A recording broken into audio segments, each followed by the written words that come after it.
all of you, and we hope you all are fine, ready for study May 11th and second poem of 9th standard. Subject English, section poetry. Poem name is Wind. कुछ इसे wind भी बोलते हैं, हवा. And poet Subramaniam Bharati, Indian कवि. Wind या wind, हवा. इस हवा के बारे में कवि बता रहा है. ये बिल्कुल पोएम आज के संदर्भ में है कि आज संसार में ड्यू टू कोरोना इस महामारी से डर कौन रहा है? जो कमजोर है. इम्यूनिटी पावर उसकी कमजोर है. इम्यूनिटी पावर होता है कि समाज में वो अलग थलग है, समाज में भाईचारा, समाज में प्यार आपस में नहीं है. उन लोगों के लिए ये भय है. जो समाज में हम इकट्ठे रह रहे हैं, परिवार के अंदर आपस का वातावरण प्रेम से भरा हुआ है, तो इस प्रकार की कोई भी महामारी परिवार को कभी नुकसान नहीं पहुंचा सकती. हवा के माध्यम से कवि क्या कहना चाहता है?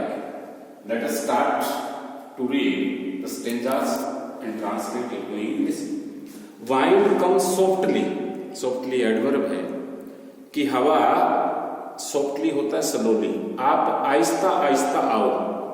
आपने हवा को देखा होगा. अभी गर्मी का मौसम हमारे यहाँ, जब भी थोड़ा बादल होंगे तो तेज आंधी आएगी, और तेज आंधी आती है तो क्या होता है? तो हवा जब तेज आती है तो कवि कहता है कि ये हवा आहिस्ता आहिस्ता आओ. Don't break the skirts of the windows. आपने देखा खिड़कियां खुली है, आंधी आती है तो एकदम बड़ा जोर जोर की आवाज आती है. और कमजोर कोई खिड़की होगी, दीमक लगी होगी, वो टूट भी जाएगी. तो कवि कहता है डोंट ब्रेक, ब्रेक में तोड़ना, स्कर्ट्स ऑफ द विंडोज, कि खिड़कियों के दरवाजे मत तोड़ो. Don't scatter the papers. Papers मतलब कागज.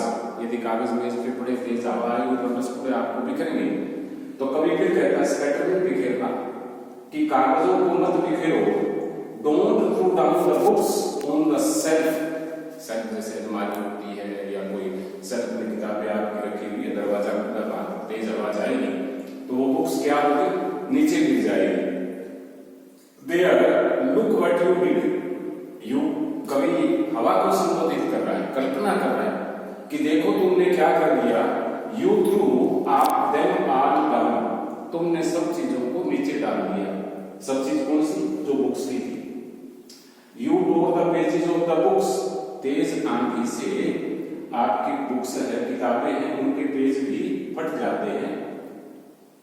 And you don't rain again. और आपने देखा होगा एक बार तेज हवा आती है, आंधी आती है, धूल आती है, उसके बाद में थोड़ी बहुत वर्षा भी आ रही है. सेम आज के दिन मौसम की बात है. You are very clever at poking fun at विकलिंग्स.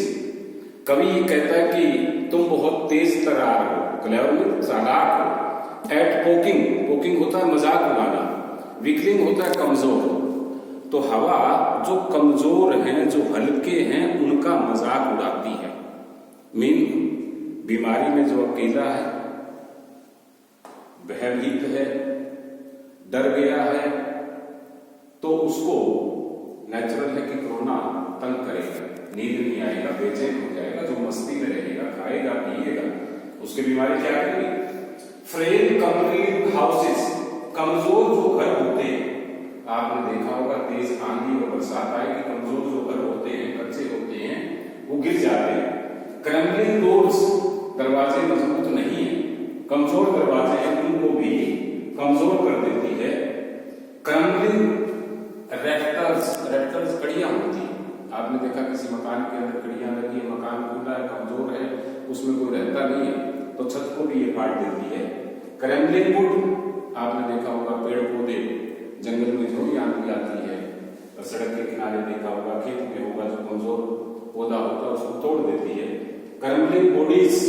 और ये शरीर को भी तोड़ देती है. जो कमजोर लोग हैं उस पर हर चीज का असर होता है. मौसम का भी असर होता है, वातावरण का भी असर होता है. जो दिल से कमजोर है, डरपोक है, कोरोना के नाम से टूटा है.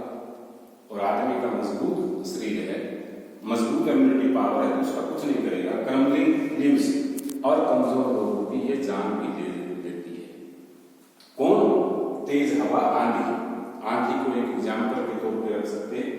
क्रम्बलिंग हर्ट्स, और कमजोर लोगों के दिल को भी तोड़ देती है यदि मजबूत आपका दिल नहीं है। द वाइल्ड गोड विनोज एंड क्रैशेस देम ऑल, आपने देखा होगा कि वाइल्ड गोड, पवन देवता, जैसे जल देवता होता है, पवन देवता, विनोज अलग कर देता है, एंड क्रैशेस देम ऑल, और उन सबको चूर चूर कर देता है, मसल देता है। यहाँ पवन देवता का मतलब कि प्राचीन काल में आपने देखा होगा, आजकल तो मशीनी युग आ गया, वरना हमारे जो कृषि प्रधान देश के अंदर जो भी फसल आती थी उस फसल का भूसा, यानी कि कूड़ी से गेहूं को अलग करना, गवार से उसके भूसे को अलग करना, चने से उसके भूसे को अलग करना, ये काम हवा ही करती थी। हवा ना होती तो ये भूसा और अनाज अलग अलग ना होता। तो आपने देखा होगा जो ही हवा तेज आएगी तूड़ी को उड़ा कर ले जाती है, गेहूं को उड़ाती नहीं है।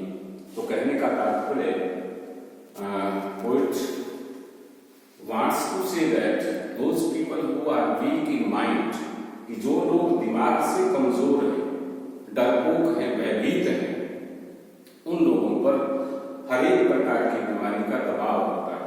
डरपोक का, या फिर एकाकी जो व्यक्ति जीवन करते हैं, समाज में वो मिलकर नहीं रह पाते, परिवार के अंदर मिलकर नहीं रह पाते, वो लोग डरपोक हैं।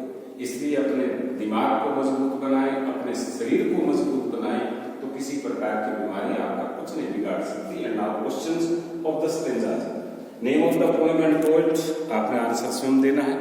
Why does the poet want the wind come slowly, कवि क्यों कहता है हवा को आहिस्ता आए? नेचुरल बात है कि वो हर एक जो कमजोर है उसको नुकसान कराएगी। Because not to harm to the weak, यानी कमजोर है उनको नुकसान ना पहुंचाए। What is the effect of the strong wind on the books, books पर जो तेज हवा आती है उसका क्या प्रभाव पड़ता है? The strong wind throws the books down and tears the pages, क्या करती है वो? सेल्फ से पुस्तकों को गिरा देती है, उसके पेज भी फाड़ देती है। What is the effect at the weakling, कमजोर लोगों पर क्या असर पड़ता है?